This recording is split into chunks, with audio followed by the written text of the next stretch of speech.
You know, sometimes I think web browser games are kind of a thing of the past, maybe just a thing of my childhood, but I think I often forget just how popular they still are today. After all, the whole point of them, I would say, is that they are just widely available across pretty much any platform that you are on. Yeah, the big thing with these browser games, or like Flash games as I remember calling them, is that, yeah, it really didn't matter what platform you were on. You could kind of just be on your grandma's computer, the school computer, your uncle's iPad. It didn't really matter. You could just play it pretty much whatever platform you were on. You didn't need the highest tech console there was. But ironically, the thing about these types of games, at least nowadays, but I would say it's probably always been this way, is that there is really not just one central hub for these types of games. Nintendo games can be found on the most recent Nintendo console, obviously. Xbox games can be found on Xbox. PC games can mostly be found on Steam. But like, what about these browser-type games? What about these games that really don't require much in terms of software and hardware specs? It's not exactly like Red Dead Redemption 2 type graphics we're dealing with. Yeah, there's really not just like one website or one platform to really access all of these games on. Which, like I said, is, I guess, kind of ironic considering the whole nature of browser games. They're kind of supposed to be just, widely available no matter what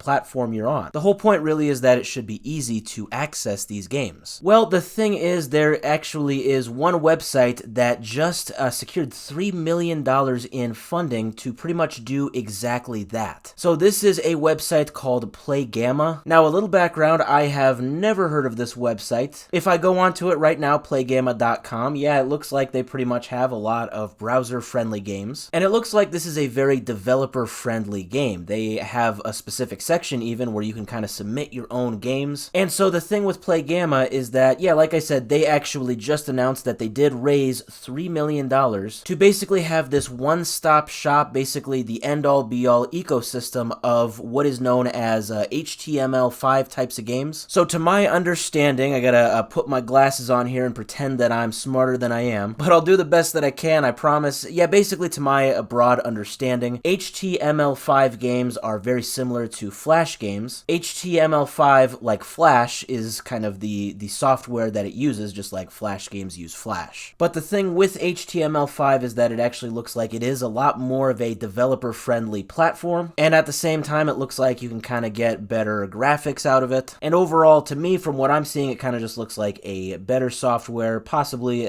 compared to Flash. So this is what Playgama is basically doing. They want this one-stop shop for basically all HTML5 type games. And like I said, if you're still kind of confused on these types of games, they're basically browser-friendly games. Today, nowadays, you could kind of think of it like apps, like game apps, or at least apps from maybe like 10 years ago, games that used to be really popular on like the iPod Touch. Games like Cut the Rope, 2048, Cookie Clicker, a lot of these mobile type games at least have some sort of an HTML5 format. So yeah, Playgama basically specifically addressed the fact that there is no central hub for these types of games and that they are all kind of spread apart, across the internet. They're even on like non-gaming websites, and they're kind of like sprinkled throughout different messenger apps here and there, and social media, stuff like that. So they wanted to create a platform that just has everything. And like I kind of said before, they really want to make this developer friendly. They want to include ways to monetize these types of games, as well as different quality assurance and management solutions. Now, they say that their current distribution network has the potential to reach over 200 million monthly active players. And they say this is just the beginning. So I would assume that right now that is possibly their goal, is to hit 200 mil monthly active players, and then basically expand their network to allow even more people to play. And with the monetization, we really don't know how this is going to work. Hopefully